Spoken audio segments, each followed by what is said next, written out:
These aren't just Indian clubs. Clubs have been around for thousands and thousands of years. I don't know how much you know about it. I've seen a little bit. Who does that?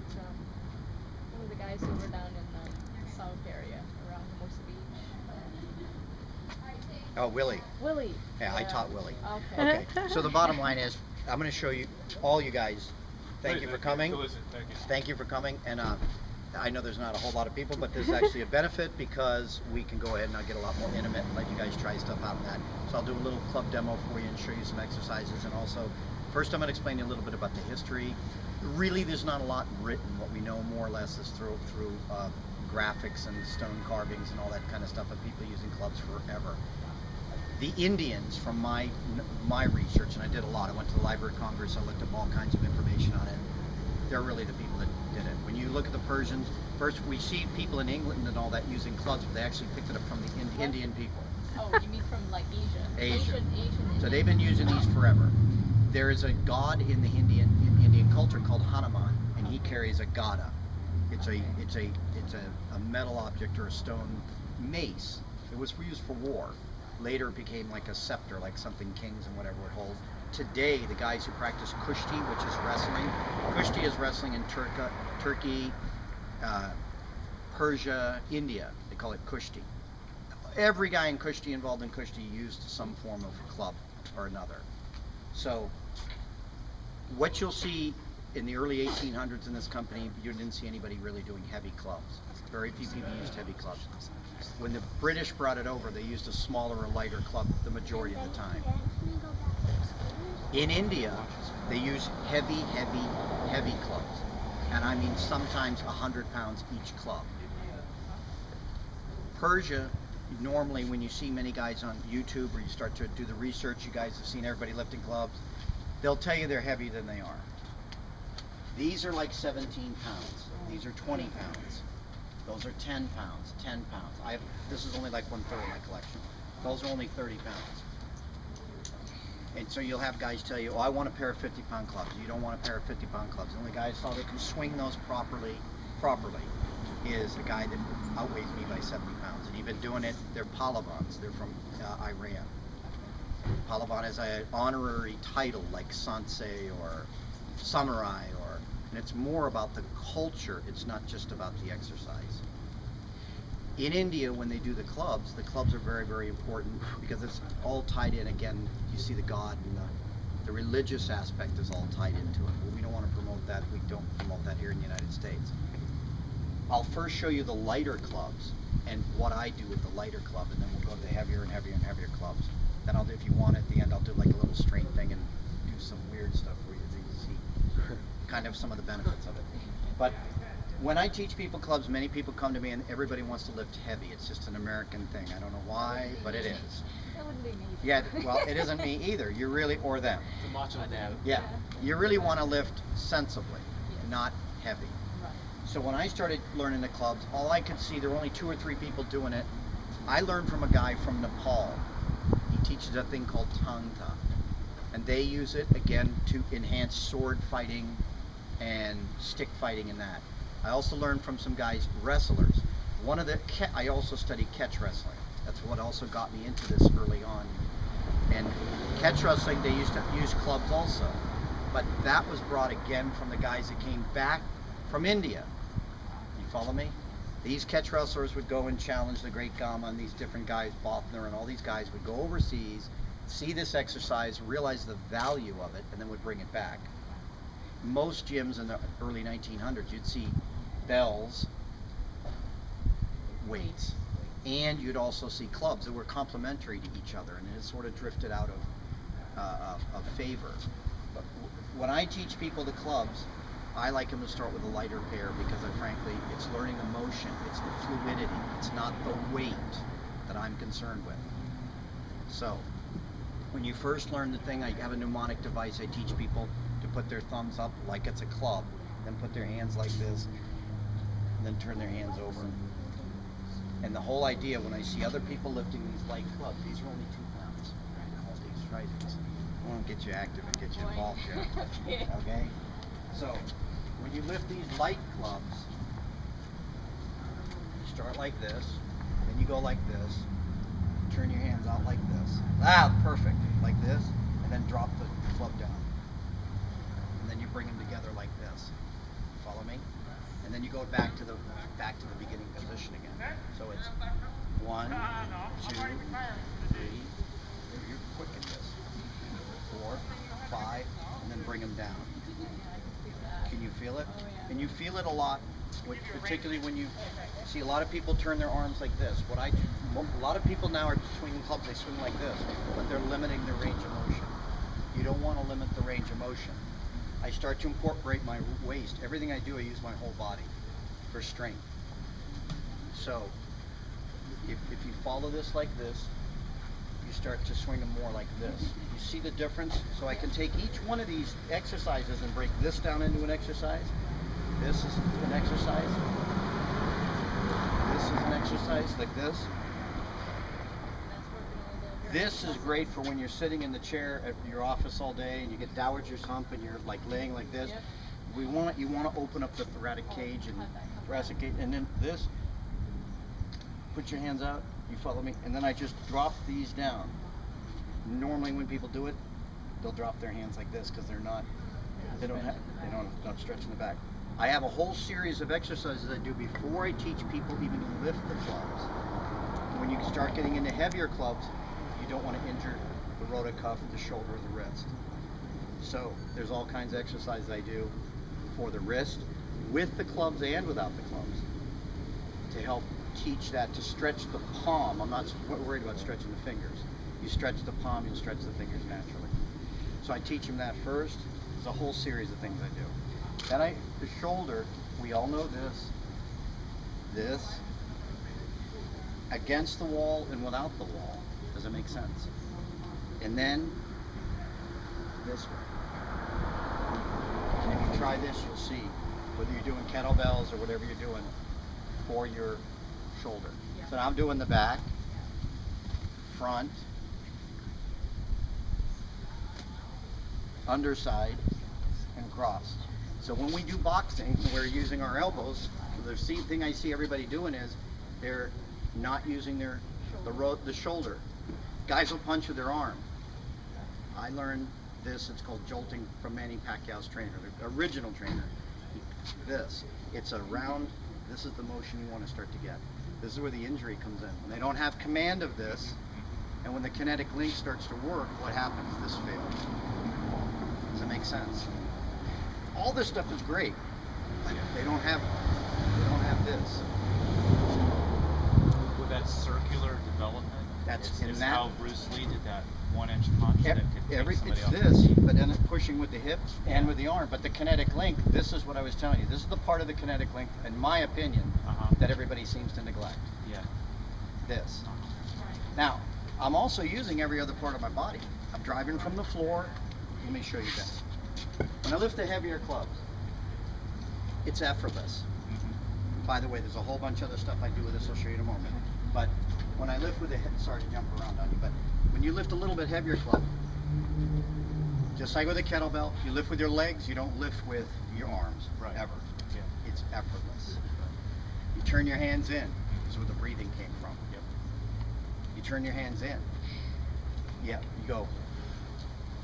This alone, if you do this every day, this alone, I can do it with the clubs and without the clubs. You follow me. But this is where your power comes from. This guy Pavel teaches it. Everybody, nothing's new. It's been around in Indian pranayama and breathing, which I'm also a teacher in Qigong and standing meditation and Tai Chi and all that sort of thing. I have a long history of Kung Fu, boxing, Muay Thai, the whole thing. This is where the power comes from. To me, all this other is important, this fluidity. It's not about just being strong and stiff. Right. Being able to support execution. So when you swing the clubs like this, and these aren't that heavy, I don't like the Persians hold them against my body or lean them against me. I always keep them out like this position. All the stabilizers that you use, I just push the clubs behind. Do this hundreds of times every day. So then you start to turn your body a little bit. You follow me? I'm not gripping these like a crazy man. Like, Yeah. I'm so, I don't know if you can tell. It's relaxed. It's got a circular There's a flow to it. It's smooth. It's fun. I'm massaging. This is one thing many people don't know. I'm massaging my internal organs. Nobody thinks about it. All they think about is how heavy are they. Doesn't matter how heavy they are. If you can't swing them, it doesn't matter. You want to do a weight that's comfortable for you. So whether Nene, who's going to do Arnie's demonstration in just a minute, he'll tell you the benefit. He does the clubs too. He'll start to tell you the benefit of doing the clubs. You follow me? For the stick. Because when we're holding the stick, this is the position. We don't hold the stick out like a lot of other artists. The lintel walk, we hold the stick in close to our body. I want this protection. It's my waist. It's that. It's not that. Reaction time, you'll never get there in time. When you see him, you'll understand. So when we're swinging the club, it's the same thing. When I hold the club like this is my block. When I'm watching, I'm going to show you in a second. When I'm swinging this, it's completely relaxed. Yeah. When you first start learning to swing the heavier club, you want to pass it by your ear and bring it forward. You guys see people do this? It's the same motion. When I do Singi, internal boxing, Chinese boxing, it's this. It's the same motion. I'm bringing this to here. I'm compressing. It's the same. That's where the power comes from. Yeah. Learn it soft, then you can apply it hard. Make sense? So it's very relaxed. You get this symmetry between the left and right because you're using a club in each hand. It's not one-sided, one-minded, I call it. But I also think about driving from the ground. When I swing, I'm not just, you see guys just concentrating on the object. I don't want to do that. I want to be completely relaxed. I just want to be completely relaxed and stretch. When you first start teaching people, I do at least, I teach them to hold one club, pass it by their ear, bring it forward. It's relaxed. It's not. Yeah. I see people doing this with this thing called a club bell. That's a piece of steel with rubber around it, and it's just not natural. This is so relaxed. It's soft, Tai Chi. It's just effortless. Then you teach this, stretch this. Then you want to start doing this to teach yourself to clear your body. Does that make sense? You want to clear. Now watch my waist, and then it just comes right to here, and I slide it. I put my hand here to protect my face in the beginning, because if you get two of these big heavy clubs and you do this, you're going to whack yourself. I promise you, you're going to hit yourself. I got cauliflower ears, not from wrestling. So you do like this, and just gently, not this. It's effortless. So this motion, if you can imagine martial art, how much more natural can it be? Right. This. Why do you think they developed it? It's for swinging the sword, swinging the mace. There's a function to it. It's not just because they wanted to exercise in 120-degree weather in a pit with a bunch of other men. The Shena is a push-up board. You can use any other kind of thing you want, but you want to use the Shena. They almost always, the Persians, not the Indians. The Indians have a different, they use blocks or whatever, but you want to relax when you use the Shena. They used them, it actually represents, everything's war, has war connection, fighting connection, protective connection. They used them to push down, it represents a sword, and it was to crawl through the grass. A guy didn't want to put a sword on his side and go through the grass. If you're going to go fight somebody, you want the sword in your hand. So you use the sword to press the grass down. That's why, and like I was telling you, in Varesi Bastani, in the Sakhani, houses of strength, they use these, I think, so they didn't have to put their hands on the ground. It was dirty. It was a dirt floor. But again, it's all religious in nature, the way that it was all built. I'll show you a couple light things, and I'll let you guys try them and help anybody that wants to just give it a shot. You see how it is? Once you learn the basic movement, I always start with light clubs. You know, there's kind of like two schools. There's this light club school, and then there's this bigger boy kind of school. You don't need that. You know, the guy, my friend Kenny, who's going to come, he's a 3-time Olympian, he's training BJ Penn. He uses them every day.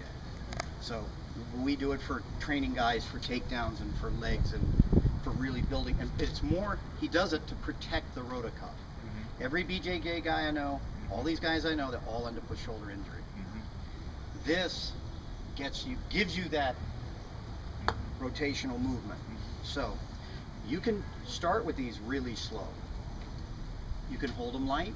You can squeeze them real hard. You can do isometrics type of stuff with them. You follow me? But if you can go inside, you can go outside. So then you can start changing up the position of the club, if that makes sense. You can change, obviously, the different angles and that. I mean, that's quite obvious. You can start doing the clubs in different directions this way. Does it make sense? You can start doubling them up. You know, there's just so many bloody things you can do with them. But I like to try to incorporate my whole body in the whole rotation of the movement, not just limit it to this. I really want to get the advantage to the club. You can do them fast, you can do them slow. There's many guys that have kind of taken martial art, you know, movements from Kali and like done it.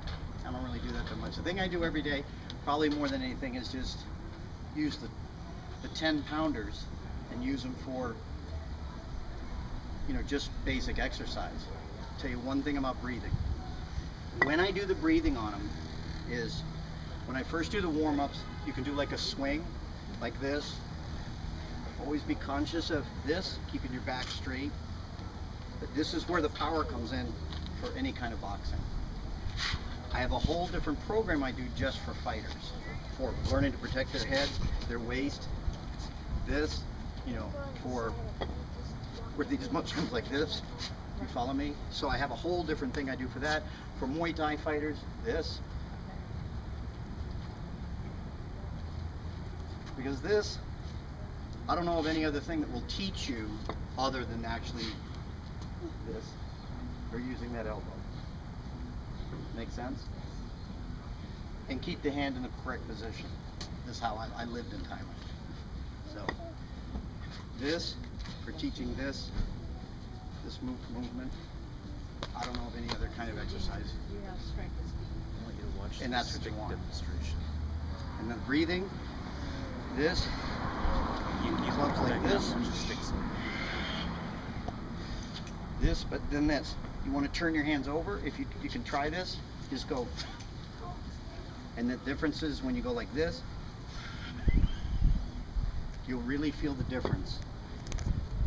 How it forces the air completely out of your lungs. When you turn your hands in, this.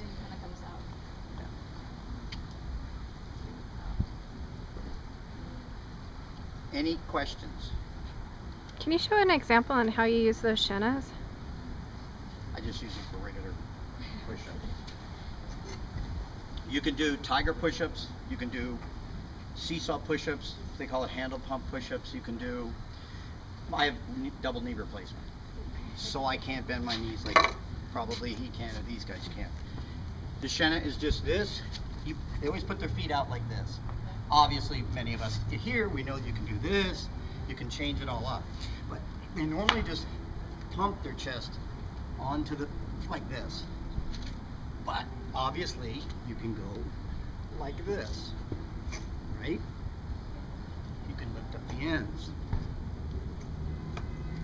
You can turn your hip to the side. I have fake knees, so it's difficult for me to do other stuff, but there's a lot of different little variations. You can absolutely do that too. There's so many things you can do with it. These a guy made, they actually come apart. They break apart into little pieces. Yeah, that's exactly why he made it like that, for shipping.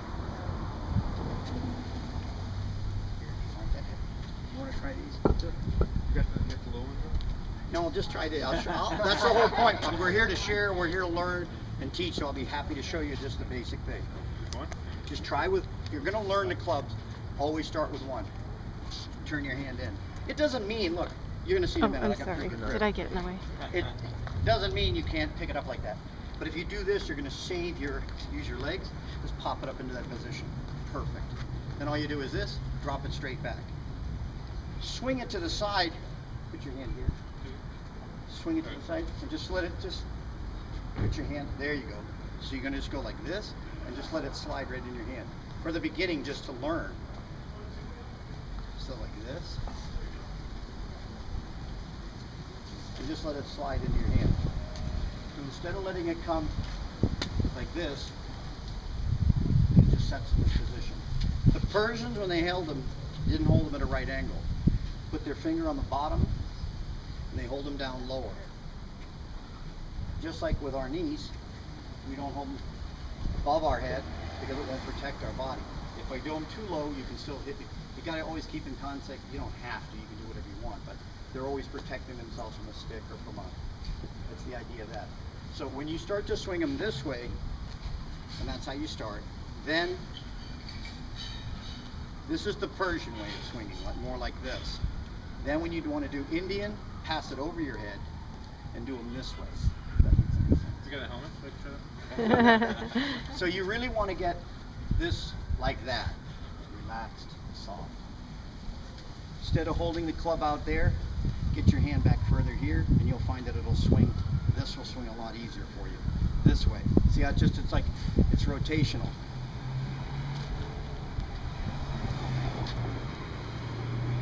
Like perfect, like that.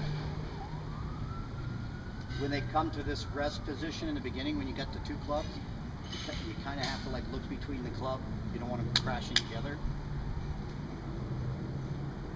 But it'll move those elbows, whether you're doing the TRX, whatever you're doing, it'll give you that extra stretch, that fluidity. It's good for warm up or for cool down or as an exercise unto it by itself.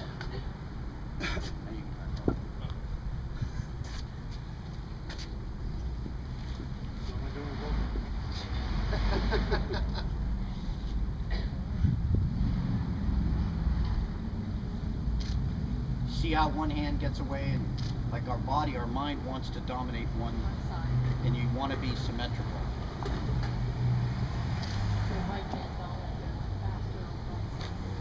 But you know what's funny, when you really get tired, that left hand sometimes doesn't overfight. It's weird. So like these are 20 pounders, these are light. Try these next. These look small, are smaller, but they're not. They're much more dense. These are a lot harder to do, believe it or not. So these, the same thing. Since they are shorter, I do a little different. I do them a little faster, they're chubbier. It's a little different exercise. Now I'm doing more of a pull right here on purpose to work my, but I'm thinking about my abs. Never just arm swing. Never just arm swing. You're limiting really, and that's what I see other people doing. They're either lifting a really heavy weight and they're doing this, you're gonna rip your shoulder's not 56. You're gonna rip your shoulder out. You're not gonna be playing volleyball for a while. But I welcome any of you to play them. I'll do a little strength thing for you if that's all right. You're welcome to play with them and just see how they feel to you. You guys have any questions? I don't know how many of you guys do any kind of strongman stuff or interested in it, or you're pretty big, I imagine you might be. Or,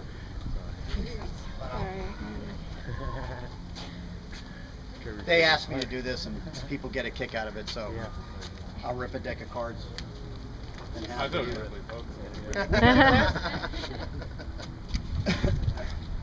Can you get the cellophane off there, Ken? That's why I handed it to him. It's the hardest part. I'm tired of doing it. I had to run out last night and go to Home Depot and get these nails. Everybody gets a kick out of this. When you're swinging the club, I always think about this motion. Yeah. Everything is the connect to the mind to what it is you want to accomplish. Is that the card? What kind of magic do you use? He and I were kidding about that because I had a guy at some jiu-jitsu black belt said to me, what's the secret here? You can look at these nails, you can see that they're all the real thing. They're not pre-bent, or I just bought them up. She and I just went to Home Depot last night and got them. Are they pre-bent? Yeah. Oh, They're more expensive because it takes them longer to. There's a lot of different ways guys do nails. I'll be happy to tell any of you how to do it. It's not a big deal. I mean, if you want to spend the time like I did in the garage bending stuff, you're welcome to it. I'm sure it doesn't interest you. Oh, not too much, no. But it's something that I do this more for kids. Like I just did at the opening of Manny Pacquiao's Ben Delgado's gym, and for the kids. Yeah. And the lecture more that the message to them was that just shows you what human potential. Yeah. You know, the limit. Right. There really is no limit to the Right. human potential. So I didn't start doing this till I was older, but.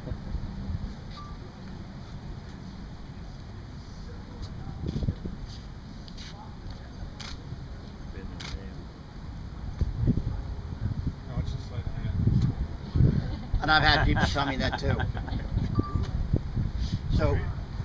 So then you, there's different ways to bend them. I can, a lot of different ways you do it, different things. And it was just a hobby. This guy's much better at me than this.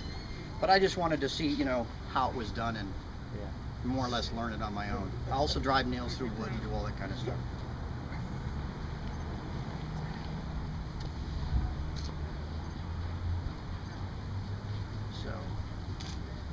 And then putting them at parallel is harder.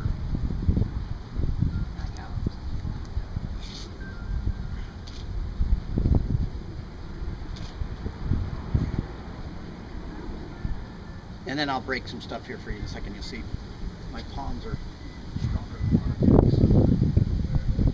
So, and then you have the cards. Did you win yet? Lisa always says to me, why do you throw the Joker out? Well, if I can't rip them, I don't want to be laughed at. So, a lot of guys rip cards in half. And these, as you guys can feel, they're real smooth. When you used to see strongmen years ago rip cards in half, they weren't plastic. They didn't have plastic. So you look at them ripping paper cards. Cards are harder and harder to rip because of this. Slick, yeah. I have some other ones I'll rip too. They're, players, but I'll try to rip these lengthwise. You understand why it's harder? Yes. Okay. So rip them lengthwise, and then I'll rip them into quarters. And then you'll see, I see a lot of guys, they're big like him, that do this stuff online, but yeah.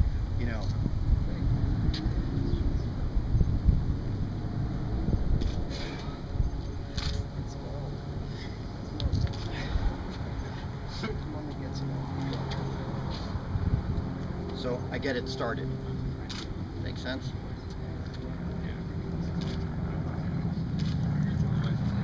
And that's why it's hard, because the cards are slippery.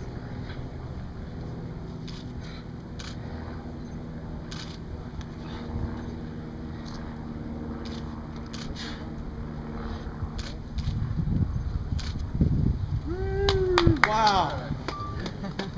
Okay. This is the part that. Sorry, I'm gonna throw that. Thanks, Nanny. Then you want to rip them into quarters, and this is pinch string, and this is what I use for grappling and for everything I do. It's all the same as the locks for catch wrestling. Does it make sense? It's not just a trick. There's an application. There can be an application. So.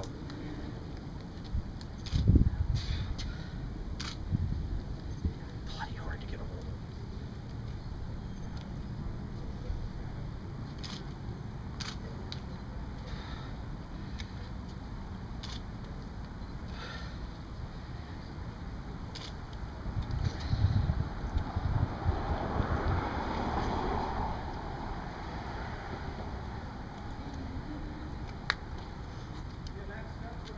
Sorry to make you wait.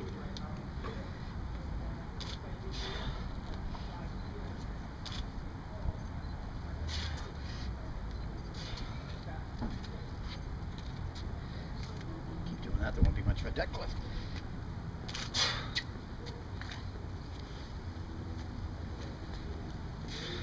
You can see the start.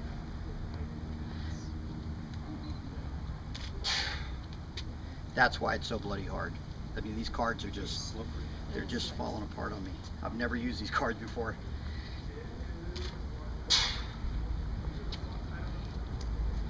Sorry.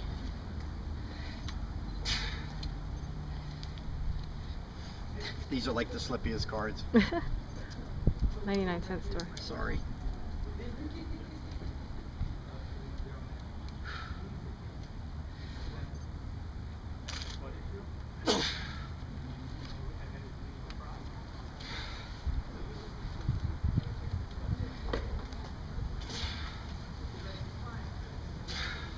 There you go. Sorry. Alright. It took me longer than it normally does. It take me a lot longer than it normally takes me because those cards they just fly apart. I'll do one last thing for you. Well, it would have taken us a little bit longer. So we're not complaining. I got into, again, this is just another thing people like to see. I got into breaking years ago and I saw everybody that broke stuff. We were talking about functionality and does it apply to something? Right. Does it have value? Does it? Yeah. Well, in boxing and fighting, everybody wears gloves. And how many guys in the UFC and that are breaking their hands? Yeah. With 4-ounce gloves, they're still breaking their hands because you can't get the wrap in there the same. It's I'm friends with Stitch Duran, all that kind of thing. And he saw this. He's like, I've never seen anybody do that before. My thing is when the guy's punching, I want to be able to break his hands. So I want to be able to hit him, either with my fists or with my hands. I break coconuts too. Can't even tell you. Wow. But slapping them. Any bouncer, I worked in 5 bars as a bouncer. Any bar that you work in, you end up slapping people more than punching them. Yeah. It doesn't look as violent, but it's a lot more effective. You can take somebody down with a slap. Yeah. And you won't injure your hand. Right. Right. The argument I used to give is if you trip and fall out here, how are you going to land? And put your hands out. Yeah. So that's how I use it for the boxing too. But I got into the Chinese world and they were all talking about qi and ki and floating in the air and climbing buildings, and I was like, look, let's be honest, what are you really doing? It's the SAID principle.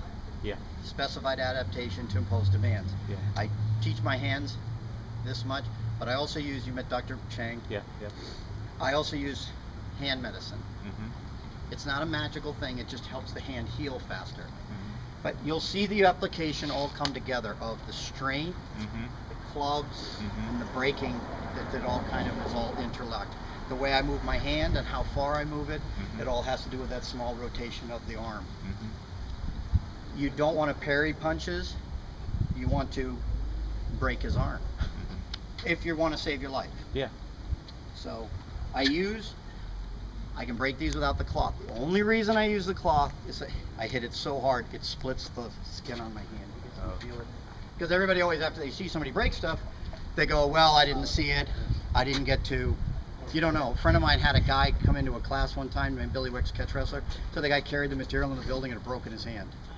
Well, gee, maybe there's a trick to that. So I just slap these and break them.